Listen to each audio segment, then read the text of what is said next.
Way up north to Alaska. Way up north to Alaska. North to Alaska. Go north, the rush is on.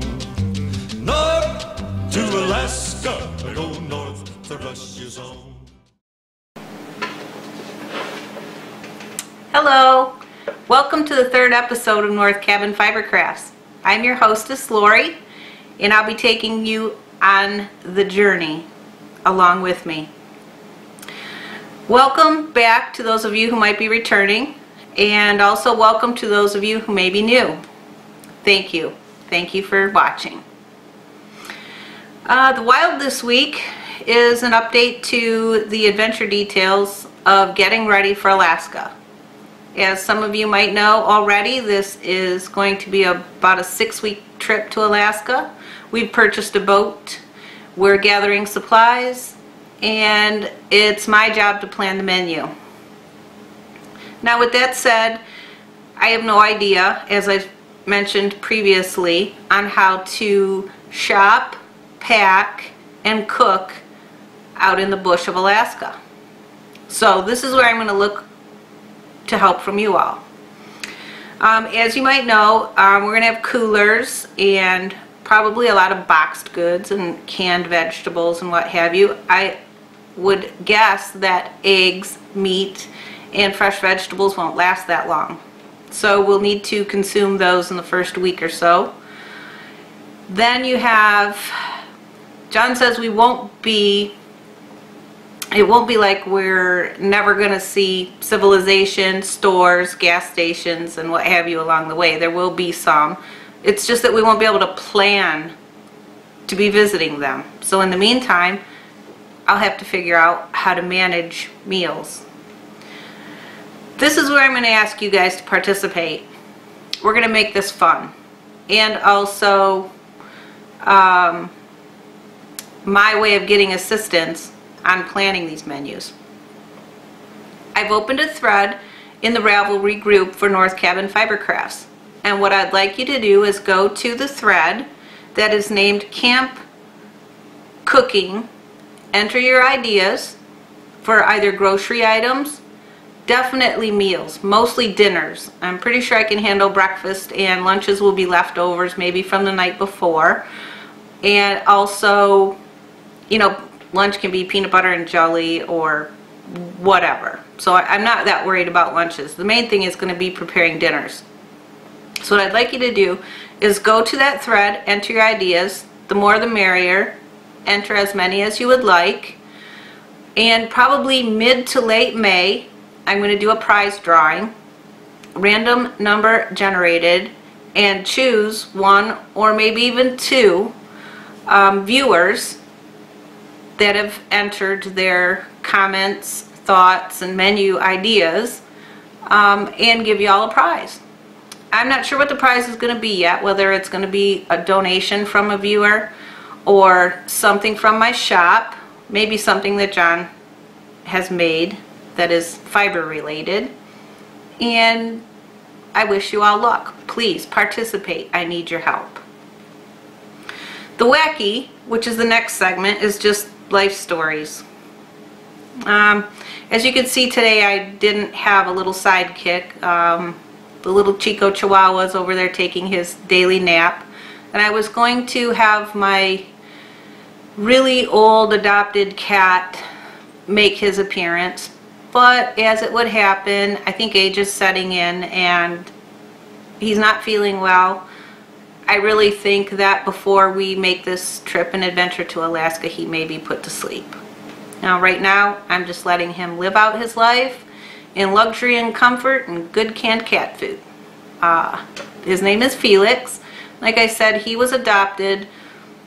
He is probably 19 years old now and really starting to show his age. So, wish us luck on that. This week has really been exciting for me. The first part of the week, Tina, Blooming Knitter on Ravelry, from the Knitting Blooms podcast contacted me, and she wanted to know if I'd be interested in participating in a, we're going to call it a super secret project right now because it's still in the planning stages. we will be collaborating for a project in the fall. After we return from Alaska, I'll have to get back into the swing of things in everyday life, and from that point we will make our adjustments to our plan and make it public. But right now I just wanted to say thank you, Tina, for thinking about me. It's great, and I'm really excited to be participating in this. Coming up,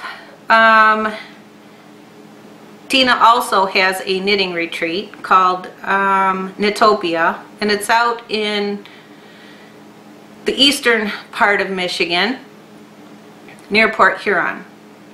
I just happened to be going through her Ravelry group and saw that she had some openings, and I talked to John about it, and he says, why don't you go? That would be a good thing. Why don't you go to that retreat? And I'm like, well, I have another one planned in like 2 months, or 2 more weeks after that, and that would be the Guts, Grit, and Pink Lipstick that CJ Kopech's putting on, and that will be on the western side of the state. So I'll just go for it. So I contacted Tina and got in, and I'll be there the second weekend, or the second weekend. It's a 2-week retreat. I'll be there the second weekend, April 25th through the 28th, and I'm really excited. I went a few years ago. It was great fun. I met a lot of new people, and I can't wait to go back and see you all again and meet new people too. I was looking at the attendee list, and there seems to be some names on there I don't recognize, so it will be nice to meet new people. And just sit around, relax, in the comfort and coziness and camaraderie of like-minded folks, knitting, spinning, eating, maybe a few alcoholic beverages. So that's what's coming up sooner, and I'm kind of trying to prepare myself for 2 back-to-back knitting retreats, and just continue with the rest of everything, such as my dyeing of fiber and yarn, my preparations for Alaska, and just getting and keeping the house in order. So I'm really excited. John has also started making a few more orifice hooks for us to put up in the shop. I plan on bringing some to both retreats. If you haven't seen them in the shop, go take a look. There might be 1 or 2 left from the last time he made them. And they're made from white-tailed deer antler, and I believe there might be 1 or 2 tossed in from elk antler. I don't know which ones are which, and probably won't know until they're finished items and I list them. So that's his project. They're really cool, and I still haven't got my own. I'm going to choose one, grab it while it's hot, and call it mine. Just telling you right now, John, I'm getting mine. Another thing that's been on my list is I'm finding that I'm really out of shape. 3 years of sitting behind a desk takes its toll. I'm not really motivated to work out. I used to work out a lot 8, 9 years ago. Was into a little bit of bodybuilding and heavy weightlifting, a lot of cardio, and I would say, you know, in fairly decent shape. I'm not anymore. Midlife is set in the middle. Going on hikes and even our trip up north caught me quite winded, out of breath, and seeing that I really need to get some activity going in my life outside of work, home life, dyeing, things like that. I need to get a little bit active. So I contacted a friend of mine that I used to work out with years ago. She is a personal professional trainer. She is an ex-bodybuilder and fitness coach and instructor who has her own business, and so I met up with her yesterday, and we are setting up a plan and program for me to get back in shape. I start on April 30th, which will be my first day. I'm going to meet with her 2 days a week, and hopefully third day go in and do workout myself, so at least I'm getting 3 days in. Hopefully also I can either be walking or run up to the gym and jump on a treadmill for a little bit and just try to get a little bit active. So that's another plan. I'm not overly thrilled about it. It's just adding more hard work to my already busy schedule, but I'm going to do my best to make time for it, and knowing that I'm, one, paying her, two, she's helping me with meal planning for everyday life to make some adjustments, to eat a little bit healthier and probably eat more frequently because I don't eat all day long. So we'll just see how that goes. Being committed to her for 4 to 6 weeks is a good thing for me. I know she's going to kick my butt. She's going to keep me motivated and also keep me coming back. And I know myself well enough to know that I need that in my life if I'm really going to do it and get anything out of it. So that's another part of the wackiness going on, and planning and scheduling and trying to get things in order. The work, I spent some time designing and ordering some buttons. I'm going to have buttons in the shop, and I'm also going to be able to give some buttons to you all, the viewers.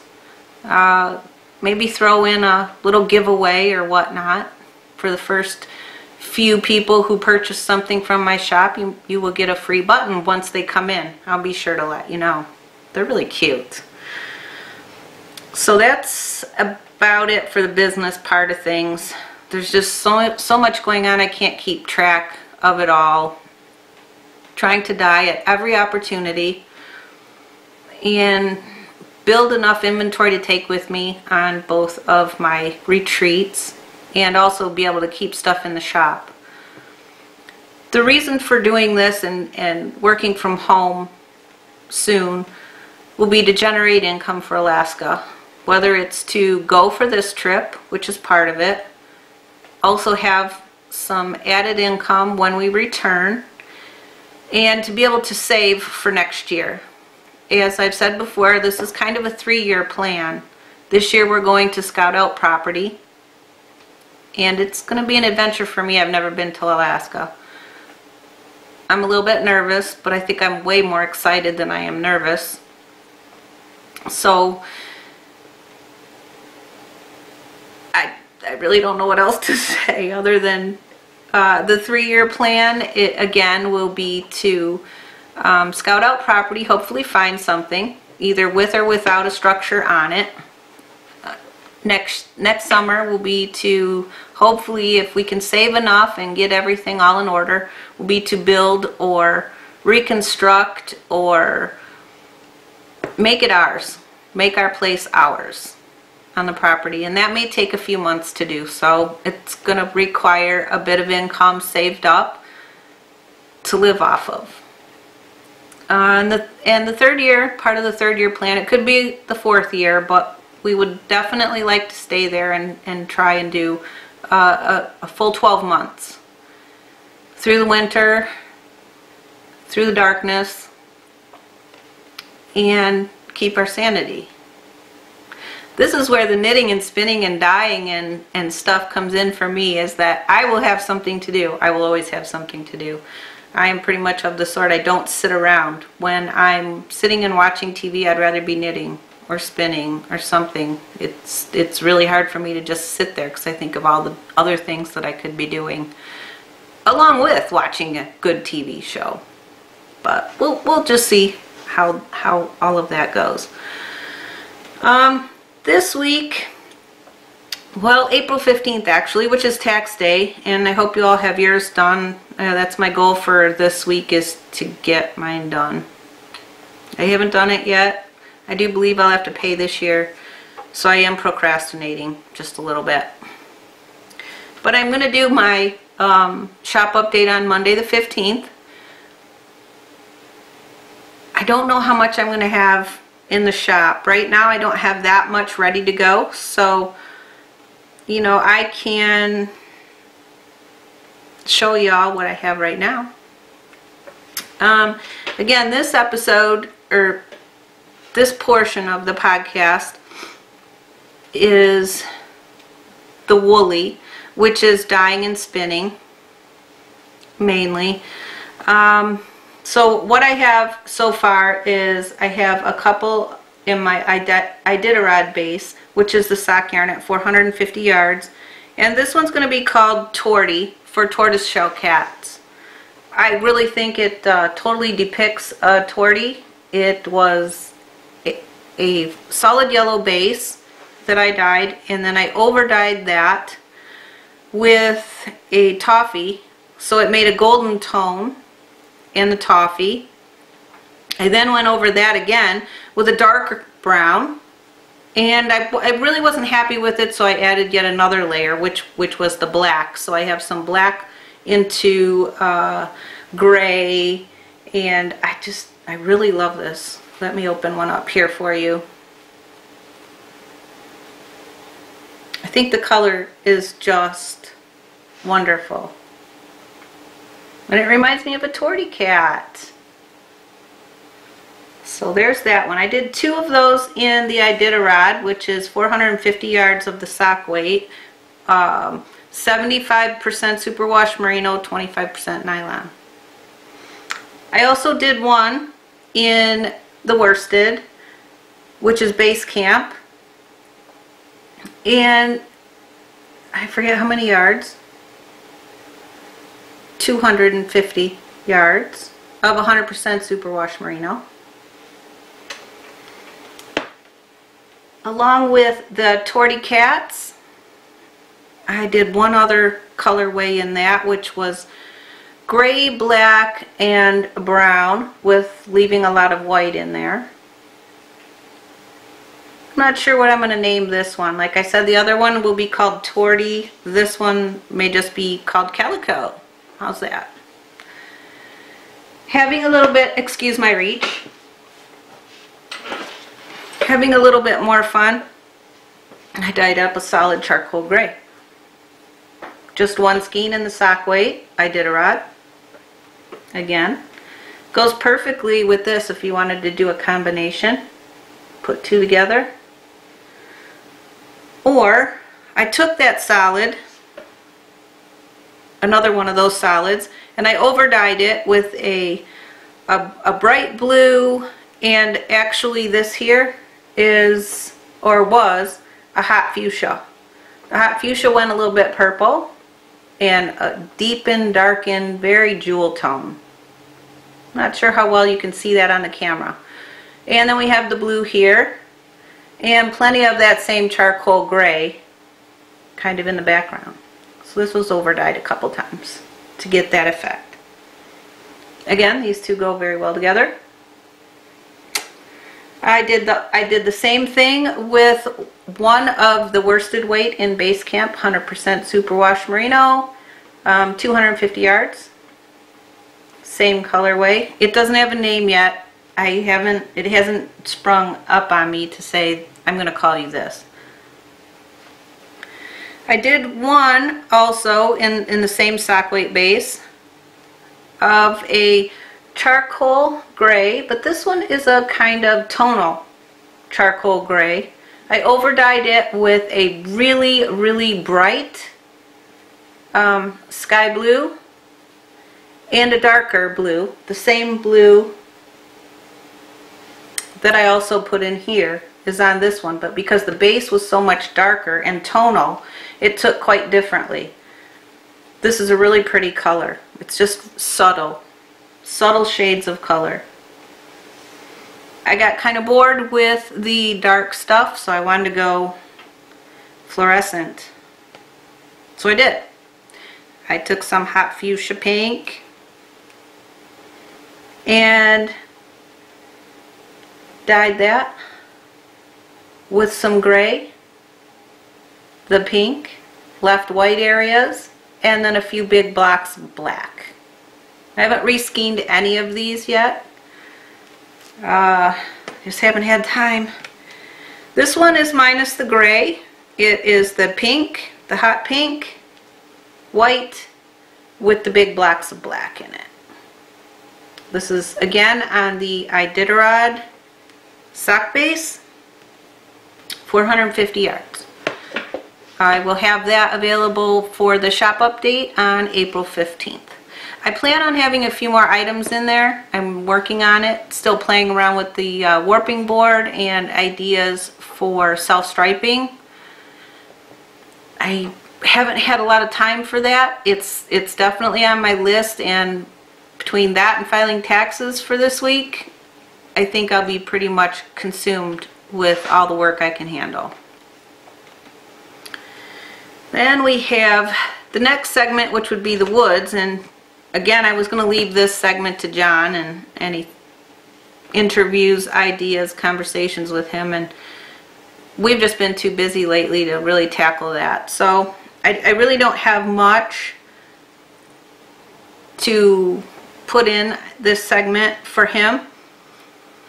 As you may or may not know, he is the owner of Ugly Dog Distillery here in Chelsea, Michigan.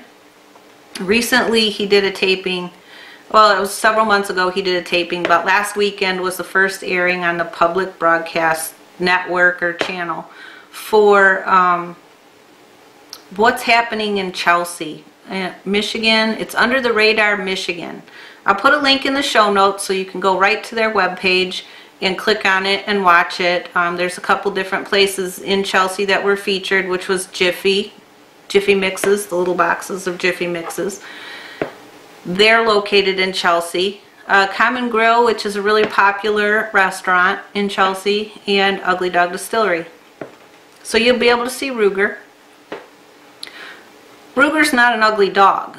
It's just a nickname for the German Wirehair Pointer, which of course in that taping of that episode they pointed out incorrectly the name of the dog, or the breed of the dog. So let's clarify that. German Wirehair Pointer, their nickname is an ugly dog. Ruger, not ugly.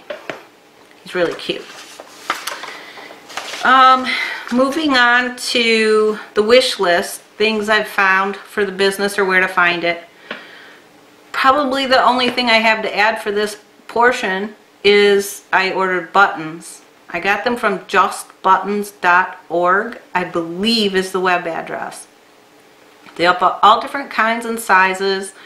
I previously looked at a couple different suppliers, and their interaction or setup of the buttons and formats and whatnot were really not very user-friendly for me. This one was. I was able to whip that up in no time using my logo and some text, font, that whole thing, and I created a really cute button, ordered them, and hopefully, like I said, they'll be here within a week or so. Be able to take some with me to the knitting retreats, put it on the shop if you'd like to purchase one, and also throw some in for giveaways for those of you that watch. The Wonder, this part of the podcast is supposed to include photos and Alaska inspiration. I really don't have much in that one this week either. The wonder for me is just wondering how I made it through the week. I need to better manage my time.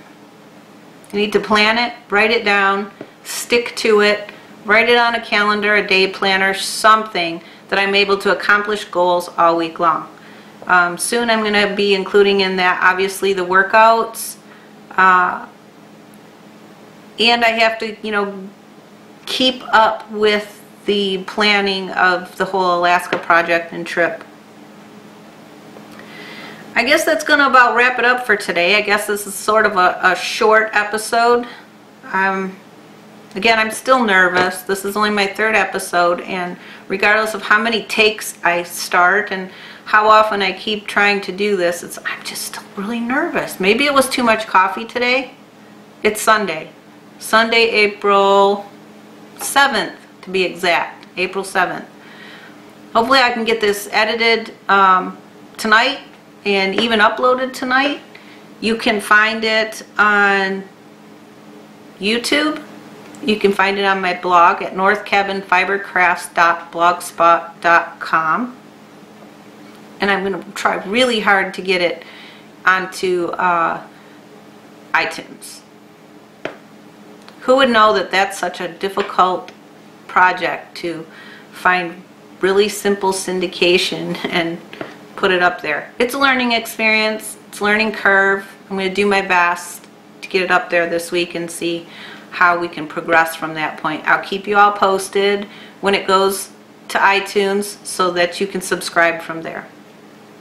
Thank you to those that have subscribed through YouTube. It's great. It's really nice to get the little notifications that say someone new has subscribed to your podcast. That makes me smile a lot. I want to thank you all again for coming back, checking in, finding out what's going on. I want you to have a good week. This is going to be a great week. It's getting warmer weather. We can go for walks outside.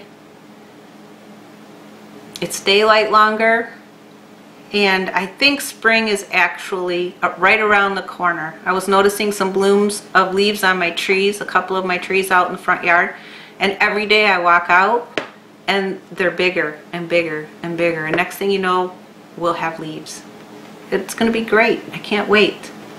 Warm weather. So remember, you can find me as Lori U on Ravelry, Plurk, and Twitter. I also have a Ravelry group called North Cabin Fiber Crafts. Come on over, join the group. Please join the conversations. Definitely the camp food thread and helping me out with that. Helping me will help you have a chance to win a prize. I'm Lori Green on Facebook, and there is also a Facebook page for North Cabin Fiber Crafts, and please jump over there and like that too. You can shop for me at northcabinfibercraft.etsy.com, and the blog again can be found at northcabinfibercrafts.blogspot.com. Show notes will be on the blog, and as I said previously, it will be uploaded to YouTube and on the blog. I believe I can also throw it on the Ravelry group. You might be able to grab the link right from there and go watch it also. So enjoy your week. I know I will. I'm going to be plenty busy. Dyeing. There's been no spinning, very little knitting. I hope to get back into the swing of it for this week. Maybe things will calm down a little bit, knowing that my only big goals are to file my taxes and dye some self-striping yarn. Have a great week, y'all. See you next time. Bye-bye.